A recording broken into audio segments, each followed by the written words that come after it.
আসসালামু আলাইকুম। চিত্রচিরে চৈত্র মাস। লিখেছেন মম সাহা। দুপুর প্রায় একটার কাছাকাছি। কোনো রকমের হাঁপিয়ে ওঠা শরীরটা নিয়ে থানার সামনে দাঁড়ালো চিত্রা। বুকের মাঝে ভয়। বাহার বাইকে দেখতে দেবে তো? জেলের কাছটাতে এসে দাঁড়ালো চিত্রা। গেটের সামনে দাঁড়াতেই গতকাল রাতের কনস্টেবলটা এগিয়ে এলেন। ব্যতিব্যস্ত কণ্ঠে বললেন, এত দেরি করে এসেছো? কতক্ষণ যাবত অপেক্ষা করছি। তোমার আব্বু আর আমিও এসেছি আজ তোমার সাথে দেখা করার কথা বলে। দাঁড়াও, নুরুল স্যারকে বলে আসি। চিতা মাথা নাড়াতেই লোকটা নুরুল সওদাগরের কাছে চলে গেলেন। কি যেন বললেন কতক্ষণ। অনেকটা সময় কথা বলার পর লোকটা আবার ব্যতিব্যস্ত পায়ে চিত্রার নিকট এলেন। তাকে নিয়ে গেলেন সেন্ট্রাল জেলের ভেতর। বাহার ভাই একটা বদ্ধ ঘরের ভেতরে। তার থেকে বেশ খানিকটা দূরে নিরাপত্তা রেখেই চিতাকে দাঁড় করানো হলো। চিতার হৃৎপিণ্ডটা হুট করেই যেন থেমে গেল। মানুষটার মুখে কেমন মায়াবী হাসি। চিত্রাও আজ কাঁদল না। হাসি মুখে এগিয়ে গেল মানুষটার দিকে। উৎফুল্ল কণ্ঠে বলল, কেমন লাগছে বলুন আমাকে। বাহার ভাই আপাতমস্তক দেখলেন চিত্রাকে। তারপর মিষ্টি হেসে বললেন, একদম মেঘের মতন। চিত্রা খিলখিল করে হাসলো। ঠাট্টা করে বলল, আকাশে যাব তো, তাই মেঘ হয়েছি। আকাশ তোমার জন্য নয় মেয়ে। ছোট জীবনে অনেক পাওনা বাকি তোমার। যেখানে আপনাকেই আর পাওয়া হলো না, সেখানে অনেক পাওনা আমার কাছে অনর্থক। দু একটা না পাওয়া থাকতে হয় জীবনে। আপনাকে পেয়ে গেলেই আমার না পাওয়াদের মুক্তি হতো। বাহার ভাই আর কোনো উত্তর দিলেন না। কতক্ষণ তাকিয়ে রইলেন চিত্রার দিকে। হাসি হাসি মুখটা নিয়েই বললেন, ভাবতেই খুব অবাক লাগে মেয়ে, আমাদের আর কখনো দেখা হবে না। আমার এর জন্য কোনো আফসোস নেই। আমার আফসোস কেবল তুমি ভালোবেসে কি কষ্টটাই না পেলে। এতটুকু কথাই হয়তো যথেষ্ট ছিল চিত্রার মুখের হাসি কেড়ে নিতে। চিত্রা যে অনেক চেয়েও পারল না কান্না আটকাতে। হাউমাউ করে কেঁদে উঠল। চিৎকার করে বলল, আমার বুকের মাঝে কত করে পালাচ্ছেন বাহার ভাই। এজন্যই বোধ হয় বলেছিলেন, আপনাকে জ্বালালে আমি নিজেও জ্বলে যাব, তাই না? এই পৃথিবী অনেক নিষ্ঠুর, জানেন তো বাহার ভাই। আপনার জন্য আমি চিরজীবন শোক পালন করে মরার মতন বেঁচে থাকতে পারবো না। বুকের ভেতর আস্ত একটা বাহার ভাই পুষে রাখা আমি বাহারবিহীন বাঁচতে পারবো না। আমায় কেন এমন পর করে দিলেন? রঙনার চোখের পানি মুছে দিতে পারলেন না বাহার ভাই। দূর থেকেই কেবল বললেন, কে বলেছে পর করে দিয়েছি? আমি তো তোমার অস্তিত্বে মিশে আছি রঙনা। এই যে চায়ের কাপে চুমুক দিয়ে যে তৃপ্তি পাবে, সেই তৃপ্তিতায় সেই তৃপ্ততায় আমি থাকবো। তোমার ছাদের ফুল গাছগুলোতে হাসি হাসি ফুলের মায়ায় আমি থাকবো। আমি থাকবো তোমার উদাস বিকেলে। আমি থাকবো তোমার নির্ঘুম রাতগুলোতে। আমি থাকবো তোমার বারান্দার অযত্নের ফুলের টবে। আমি থাকবো তোমার সাদা শাড়ির আঁচলের মাঝে। তোমার চুলের খোপায় চুড়ির ভাঁজে আমি থাকবো রঙনা।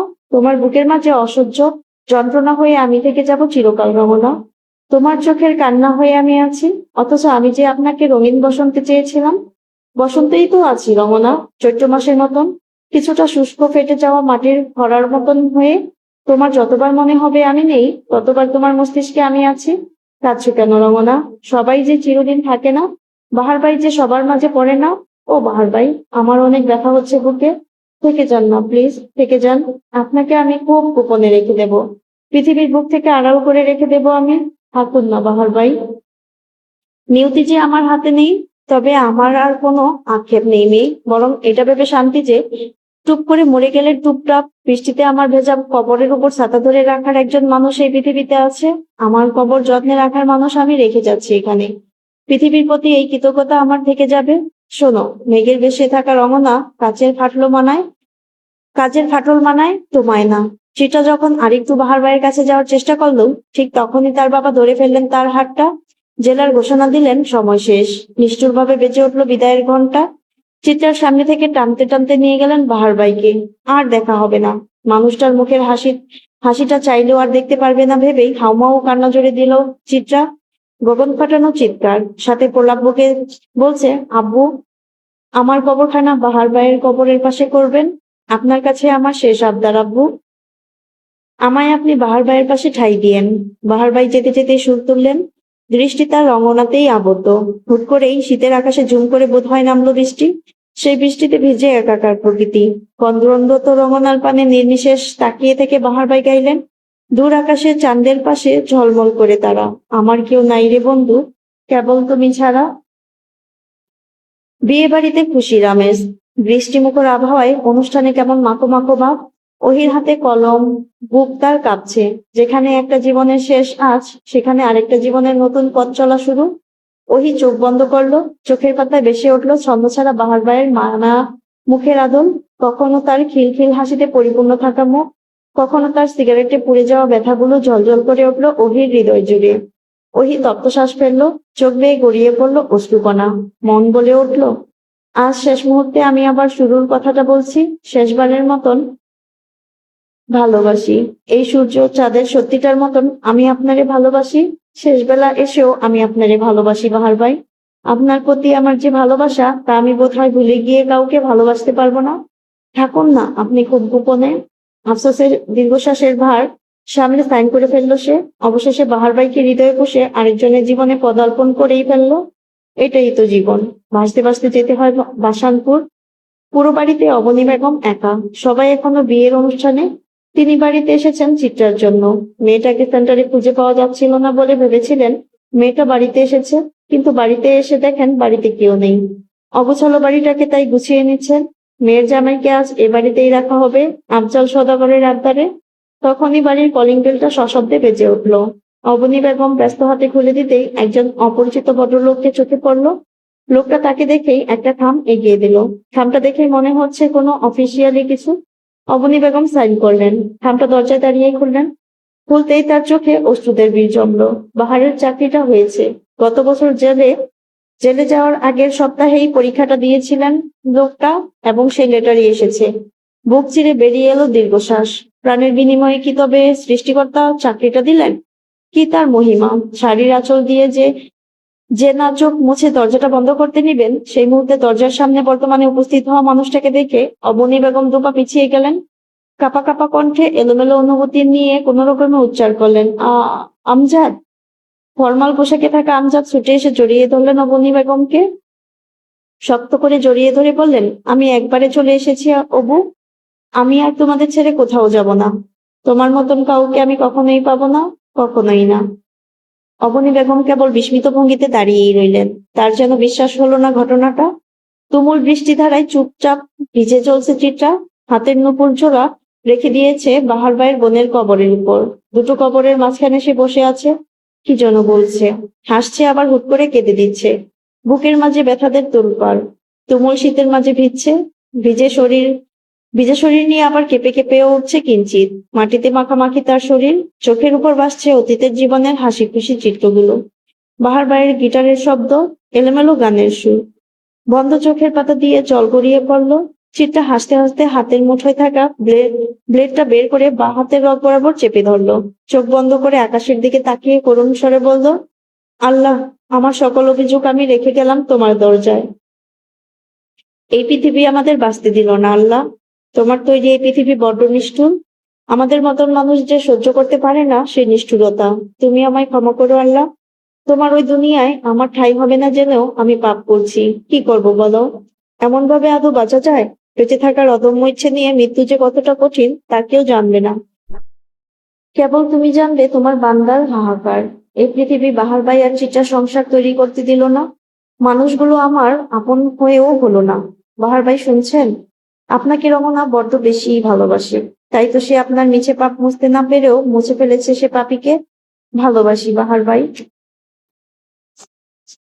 হাতের চাপ শক্ত করার আগেই পেছন থেকে কমল পুরুষালী কণ্ঠে কেউ বলে উঠল, আমিও তোমায় ভালোবাসি রমনা।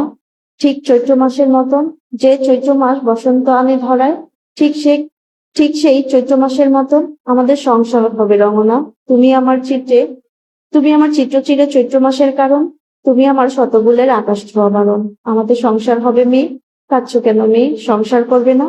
চিত্রা পেছনে ঘুরে বিস্মিত কণ্ঠে বলল, বাহার ভাই। বিরাট হোটেলের সাদা বিছানায় রক্তের স্রোত। নুরুল সওদাগর তন্ন তন্ন করে খুঁজছেন বিরাট রাজনৈতিক নেতার খুনের রহস্য। তন্মধ্যেই তার ফোনে কল এলো। ব্যস্ত ভঙ্গিতে তিনি ফোন ওঠাতেই দেখলেন ওপর মহল থেকে কল। নুরুল সওদাগর ফোন ধরে সালাম দিতেই অপর পাশ থেকে কর্কশ কণ্ঠে বড় অফিসার বলে উঠলেন, সেন্ট্রাল জেলে আগুন লেগেছিল। আজ রাতে ফাঁসি হতে যে আসামি সে পালিয়ে গিয়েছে। দ্রুত শহরে খোঁজ লাগাতে হবে শহর ছাড়ার আগেই। Okay sir. ফোন কেটেই স্বস্তির নিঃশ্বাস ত্যাগ করলেন নুরুল সওদাগর। তার বিশ্বস্ত সেই কনস্টেবল এসে রাজবাড়ী কণ্ঠে বললেন, স্যার, যে জেলার সাহায্য করেছেন তিনি কল দিয়েছেন। উপর মহল থেকে নাকি চাপ এসেছে। আর বাহার ভাইয়ের ছবিও ছাপাতে বললো। বাহারের ছবিটা কখন ছাপাবো? নুরুল সদাগর গম্ভীর কণ্ঠে বললেন, আজ রাতের পর। ওরা ঢাকা ছাড়ুক, তারপর না হয়। বড় সেল ফল দিলে কি বলবেন? আহা, চিন্তা করো না শাহাবুদ্দিন, আপাতত এই বিশিষ্ট নেতার খবরেই তোলপাড় হবে মিডিয়া। বাহার তো অন্যান্য আসামির মতনই নর্মাল, তাকে নিয়ে ঝড়টা তেমন আসবে না। এখন সব প্রেশার পড়বে এই খুনটা নিয়ে। কনস্টেবল এবং নুরুল সদাগর কুটিল হাসি দিলেন। দুজন লেগে পড়লেন খুনের রহস্য নিয়ে। তন্মধ্যে নুরুল সদাগরের পায়ের নিচে কিছু পড়তেই তিনি থেমে গেলেন। এক টুকরো সাদা চুড়ি। নুরুল সদাগর চুড়িটা উঠিয়ে খুব গোপনে পকেটে গুজে নিলেন। মনে মনে বললেন, অনেক হেঁটেছি আইনের পথে, দুর্নীতির এ জীবনে সৎ হওয়াটা মহাপাপ। বাবা তোমার কথা শুনেছে চিত্রা, দু একবার চোখ বন্ধ করে আইন ভঙ্গ করে দেখেছে। এর চেয়ে শাস্তি, এর চেয়ে শান্তি কিছুতেই নেই। তোমাদের সুখের সংসার হোক, তোমার বাহার ভাই তোমারই থাকুক। বাবা তোমায় ভালোবাসবে না করেও ভালোবেসেছে। তুমি ভালো থেকো। পৃথিবীর হারিয়ে যাওয়া বেকার বাহারদের গল্পে, কালের গহ্বরে হারিয়ে যাওয়া বেকার বাহার ভাইয়েরা ভালো থাকুক, খুব গোপনে হলেও তারা ভালো থাকুক। চিটাদের গল্পে তারা রোজ রোজ বাঁচুক, হাসুক। বেকারত্বের অভিশাপেও যেন বাহাররা না হারায়। ভালোবাসার কাছে যেন এমন করেই হেরে যায় সকল আইন, সকল স্বার্থপরতা। ভালোবাসার চেয়ে বড় কোনো আদালতে পৃথিবীতে নেই। তোমরা যতই স্বার্থপর হও, তোমাদের এই ভালোবাসার কাছে এসে থামতেই হবে। বেকার বাহারদের হাত ধরে পথ চলে দেখো, একদিন তারা তোমায় পুরো পৃথিবী দেখাবে। রঙ্গনাদের প্রাপ্তিতে, ওহিদের অপ্রাপ্তিদের আপনি থেকে যান বাহার ভাই, আমরা রেখে দেব। পাঠকের চোখে পাহাড়ের সংসার। দেশের শেষ সীমানায় একটি গ্রাম, সবুজ শ্যামল প্রকৃতিতে ঘেরা। গ্রামের পাশ দিয়ে একটি সুন্দর নদী বয়ে গিয়েছে। একটি টিনের ঘর থেকে বাচ্চাদের সমস্বরে বলা বাক্য ভেসে আসে, অ তে লিং আতে আম। মাথার উপর রোদ তখন প্রচন্ড। রান্নাঘরে মাটির চুলায় চাপিয়ে রাখা একটি ভাতের হাঁড়ি, কালো ধোঁয়া উঠছে চারপাশে। গরমে লাল হয়ে আছে চিটার মুখটি। সে হাঁড়িটা ভালো করে ডেকে দিল, গিয়ে বসলো ঘরের ভেতর। গরমে লাল হয়ে গিয়েছে তার মুখটি। ফ্যানের নিচে বসে পাশের ঘরে থাকা বাহার ভাইকে ডাকলো, শুনছেন, হয়নি পড়ানো? বাহার ভাই চিত্রার কণ্ঠ শুনেই ও ঘর থেকে বেরিয়ে এলেন এ ঘরে। ঘর্মাক্ত চিত্রার দিকে তাকিয়ে ফিক করে হেসে দিলেন। চোখ ছোট ছোট করে বললেন, কি মেয়ে, গরম বুঝি নাজেহাল করে দিল? চিত্রা তপ্ত নিঃশ্বাস ফেলল, নাকের পাটা ফুলিয়ে রাগত স্বরে বলল, হাসছেন কেন? বেলা কটা বাজে দেখলেন? খাবেন না? বাহার ভাই এগিয়ে এলেন, চিত্রার মাথায় হাত বুলিয়ে দিলেন সস্নেহে। মায়া মাখানো স্বরে বললেন, ক্লান্ত লাগছে? তুমি জিরিয়ে নাও। কেন যে আমার মতন লোকের সাথে সংসার করার এত বায়না করলে? দেখলে তো কত কষ্ট, লুকিয়ে বাঁচতে হচ্ছে। চিত্রা আলগোছে বাহার ভাইকে জড়িয়ে ধরলো। দাঁড়িয়ে থাকা বাহার ভাইয়ের পেটে মাথা রাখলো, বলল, এই কষ্টই যে আমার সুখ বাহার ভাই, এই কষ্টের জন্যই তো বেঁচে থাকা। এত ভালোবাসলো কেন আমায় রমনা? একটা গোটা দুনিয়ায় আপনি ভালোবাসা না পেয়ে চলে যাবেন তা চাইনি। বাহার ভাই হাসলেন, অনবরতই বুলিয়ে দিতে লাগলেন চিত্রার মাথায়। বিড়বিড় করে বললেন, রমনা, আমার মিষ্টি অভ্যাস হয়ে আসার জন্য ভালোবাসি তোমায়। আমার একা জীবনে বাঁচার কারণ হওয়ার জন্য ভালোবাসি। আমি তোমার ব্যর্থ প্রেমিক হইনি রমনা, আমি তোমার ব্যর্থ প্রেমিক নই। একটি ছোট সুন্দর নদীর পাশ দিয়ে আয়োজিত হচ্ছে বিশাল মেলা, গ্রাম্য মেলার এক অনবদ্য রূপ। হইচই নেই, কোলাহল নেই, শান্ত স্থির মেলা। অবশ্য রাত 9টার পর থাকেই বা কজন মানুষ। গ্রামের 9টা মানেই ভীষণ রাত। ফুরফুরে বাতাস এসে গায়ে লাগছে। আকাশের উপর থালার মতন চাঁদ উঠেছে। চাঁদটি হাসছে মিটিমিটি। মেলাতে এসে চিতা বিড়বিড় করে বলল, শুধু শুধু এ সময় নিয়ে এলেন? দেখুন মানুষ কত কম। বাহার ভাই শক্ত করে চিত্রার হাতের মুঠোয় চেপে ধরে রেখেছেন। চিত্রার কথায় তার দিকে না তাকিয়ে বলেন, মানুষ দেখতে এসেছো না মেলা? মেলা। তো মানুষ নেই বলে এত হা হুতাশ করছো কেন? লোকটির যুক্তিতে চিত্রা সবসময় হেরে যায়। এবারও হেরে গিয়ে আর চোখে তাকালো। মুখ ভেঙচি কেটে বলল, মেলা মানুষে গমগমে থাকে, সেটাও দেখার মাঝে আনন্দ আছে। এতটুকু একটা শরীর তোমার মানুষের ভিড়ে সামলাতে পারবে নিজেকে? মানুষ দেখার কি আছে এত শুনি? আজকাল কি আর আমায় দেখে মন বলছে না? চিত্রা দ্বিতীয়বারও মুখ ভেঙচি কেটে চুপ করে গেল। জবাব কি বা দেবে? লোকটা জবাব দেওয়ার কোনো রাস্তা রাখেন না গো। চিত্রার হাতটি মুঠোতে রেখেই চুরির দোকানে গেলেন মানুষটা। মেয়েটার গায়ের লাল রঙের জামাটির সাথে মিলিয়ে 1 ডজন লাল চুড়ি কিনে দিলেন। যত্ন করে তা পরিয়েও দিলেন। দোকানদার তা দেখে মিটিমিটি হেসে বললেন, মাস্টার সাহেব তো ভাবিকে প্রচন্ড ভালোবাসেন দেখছি। বাহার ভাই জবাবে কেবল মিষ্টি হাসলেন। চিত্রার মুখ আরো খানিকটা লাল হয়ে গেল লজ্জায়। ওরা মেলা ঘুরলো, এটা ওটা দেখলো। সংসারের টুকটাক জিনিস কিনে তা আবার ভ্যানে করে পাঠিয়ে দিলেন বাহার ভাই।